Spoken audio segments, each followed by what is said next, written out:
Hello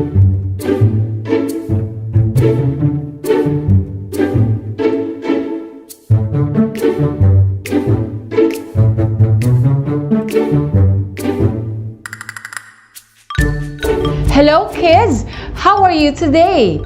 Are you doing well right now? It's nice to hear that.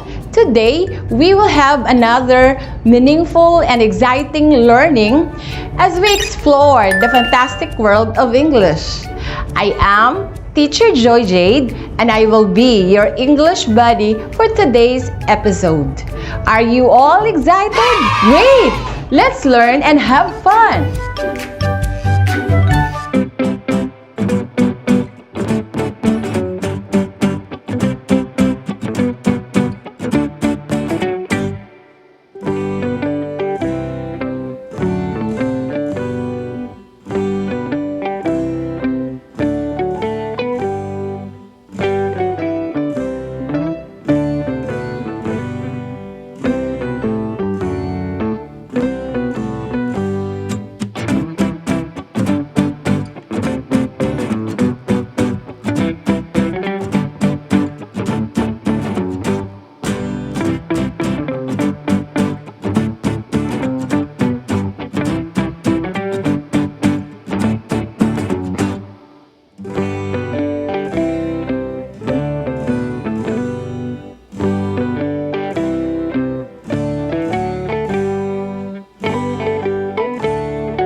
A word that has these letters and talk about a location or place and answer the question where.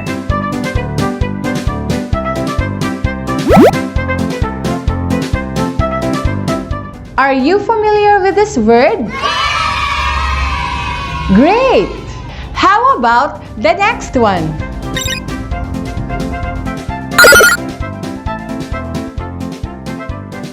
This word is an example of words that refer to when the action is done. What do you think this word is? Very good, kids!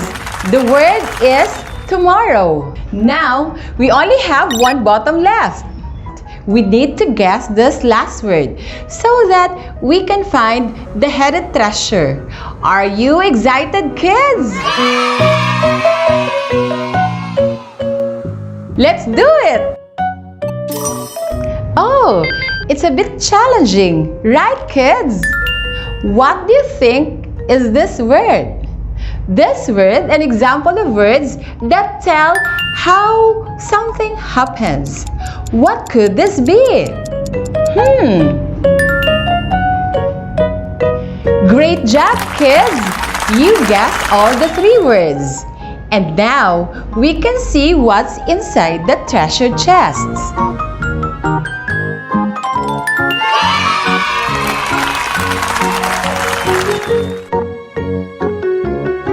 Did you have fun with our adventure quest, kids? Great! It was indeed an exciting adventure. Do you know that all of these words have something to do with our lesson for today? Before we begin our lesson, let me check first if you have already your pen, notebook, and learning module. If everything is set and ready, let's start exploring the exciting world of English.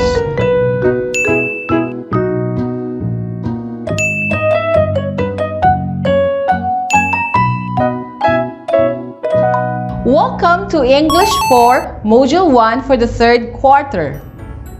At the end of the lesson, you will be able to identify and use adverbs of place, use appropriate adverbs of time in sentences, use adverb of manner in sentences, and write clear and coherent sentences using adverb. Before we proceed to our new lesson, let us try to answer this activity to test if you have prior knowledge about our lesson for today. Let's begin! Choose the letter of the best answer. Write the chosen letter on your notebook. You have 5 seconds to answer such questions. Let's start. Number 1. What kind of adverb is the word instantly? A. Manner. B. Place. C. Time. D. Verb.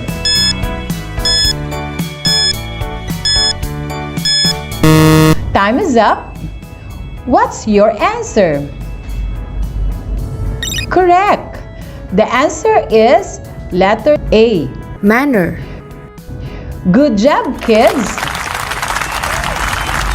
Number 2. Before becoming a butterfly, it's used to be a caterpillar. What kind of adverb is the underlined word? A. Adjective. B. Manner. C. Place. D. Time.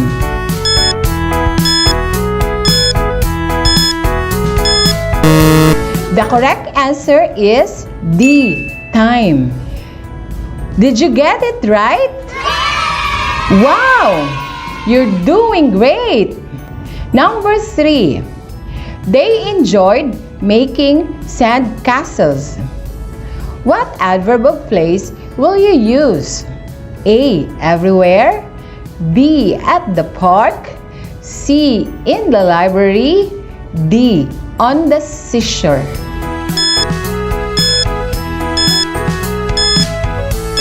Time is up. What's your answer, kids? Very good. The answer is letter D. On the seashore. Did you get all the correct answers? Amazing! I'm sure that you are all ready for today's lesson.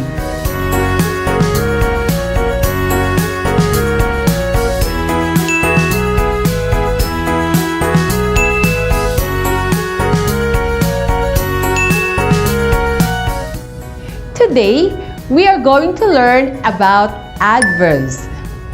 Do you know what adverbs are? When we say adverb, it is a word or an expression that modifies a verb, adjective, or another adverb. Let's learn more about the types of adverbs.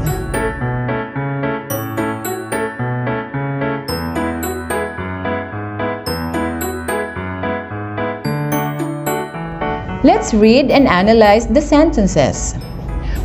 Father and Roger harvest the fresh vegetables they need in the kitchen. There are many vegetables and animals everywhere. They sell their products around the town. Put the fresh fruits and vegetables in the basket. Now, let's analyze the sentences. What do the underlined words tell? They tell where an action is done. What questions do these words answer? These words answer questions where.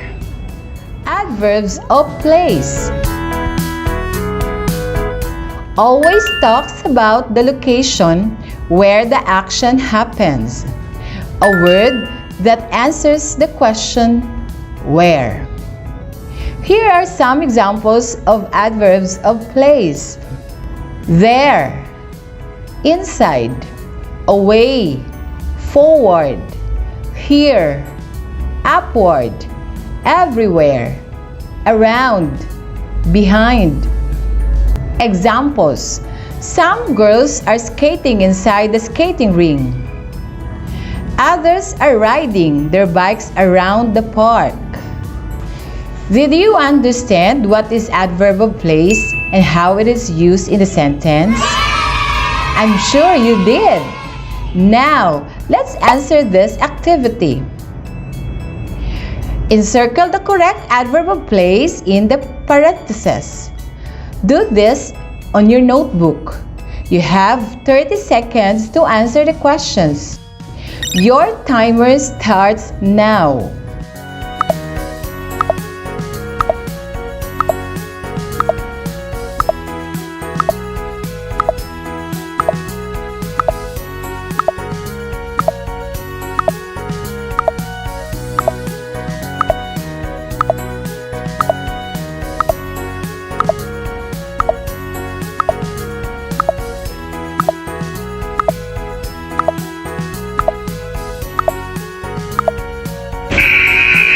Time is up! Let's check your answers. Number 1. Angela loves to read at home. Number 2. We must borrow books in the library. Number 3. Nicole visited her grandmother in the province. 4. We met some teachers at the principal's office. Number 5. The pupils have learned about fables in the school.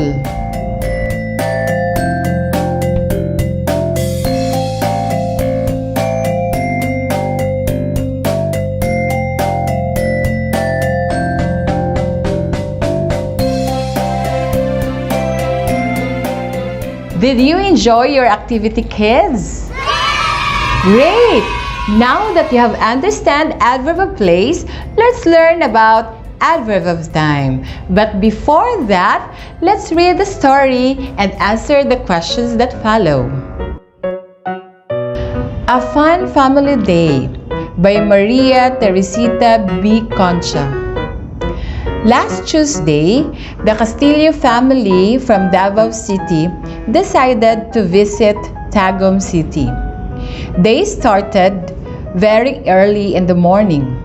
They have stopped over at Panabo City at 7 o'clock in the morning to have their breakfast. They continued their trip and reached their destination at 11 o'clock a.m. They had so much fun walking around in the e-park. Christine and James rode rented bikes. They were amazed with the friendly people and foods in the city. In the afternoon, they went to Botanical Park and have fun taking pictures on the top of the hill. In the evening, they enjoyed the view of the new City Hall. They decided to visit the new Christ the King Cathedral the following day. That night, they enjoyed thrift shopping in the night market and went back to Big 8 Hotel to have a good rest for their trip back home the next day. Who decided to have trip to Tagum City? Correct! The Castillo family. When did they go to Tagum City? Can you tell me the answer? Very good. The answer is last Tuesday. When did they visit the new Christ the King Cathedral? They visit the new Christ the King Cathedral the following day. When did they go to Botanical Park? They went to Botanical Park in the afternoon. When did they go back home? They go back home the next day. Adverb of time refers to when the action is done. Sometimes adverb of place and adverb of time will go together. Words that tell where and when are called adverbs. Examples: they eat their dinner at 6 p.m. The family goes to Mass on Sunday. They watch movie together once a month. Now that you've finally learned about adverb of time, let's give a try on answering this activity. Fill in the sentence using the correct adverb of time. Choose your answer on the word bank. Write your answers on your notebook. You have 30 seconds to answer and your timer starts now.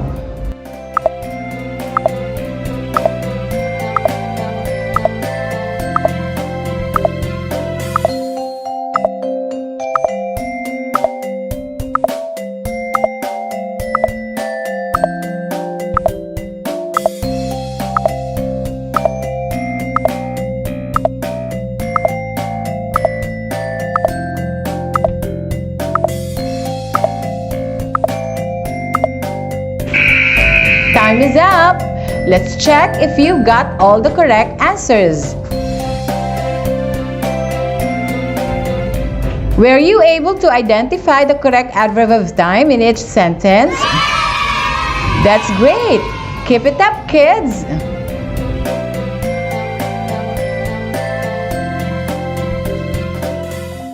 How is it, kids? Are you still eager to learn more? That's the spirit, kids! Stay focused as we learn about the adverb of manner. Read the sentences and take note of the underlined words. Hari Raya Puasa is a happy celebration. Muslims celebrate it happily. The Muslim women do a silent prayer. They pray silently. How is the Hari Raya Puasa celebrated? Can you tell me the answer? Perfect! The answer is happily. What word is being modified?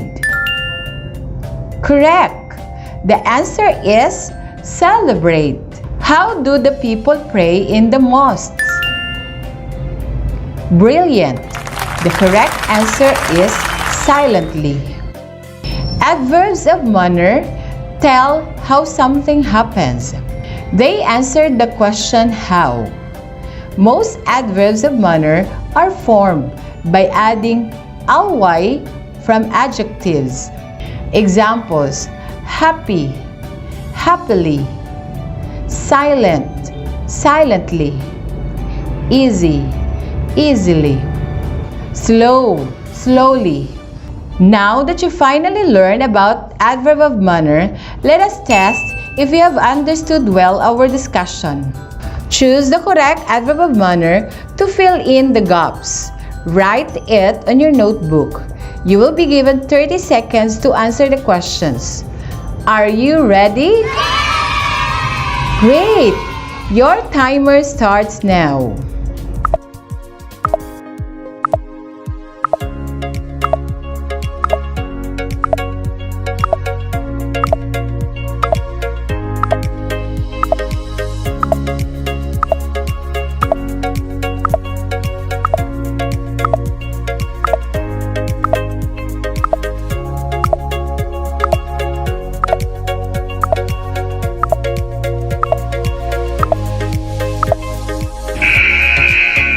Time is up. Let's check your answers. This bus runs slowly. We'll never get there on time. He solved the activities quickly because they were very easy. This TV is completely ruined. It doesn't work anymore. Please just wait a minute. I'm sure she will probably be here. Frankly, he doesn't know what he's talking about. Do we have same answers, kids? You did an excellent job. Now that you finally understood our lesson, let's have a quick recap from what we had discussed today. Adverbs of place always talk about the location where the action happens. A word that answers the questions where. Examples: native cakes are sold in front of the church. The girls are practicing their dance at home. Adverb of time refers to where the action is done. Examples: the family eats their Noche Buena at midnight. Children go caroling every night. Adverbs of manner tell how something happens. They answer the questions how. Most adverbs of manner are formed by adding ly from adjectives. Examples: Morgan plays the flute beautifully. The child ran happily towards her mother.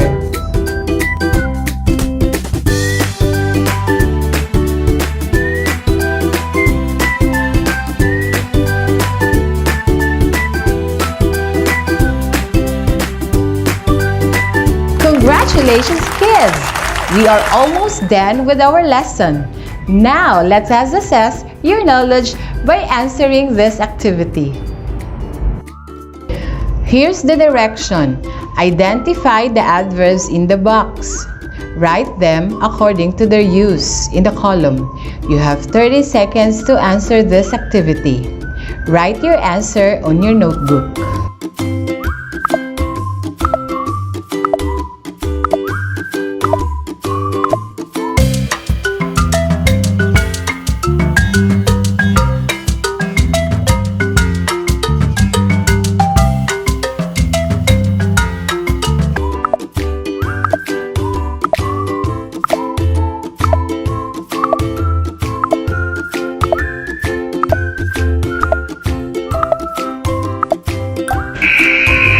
Time is up.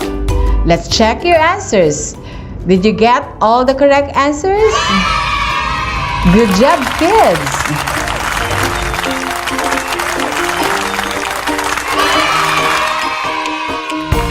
Congratulations, kids!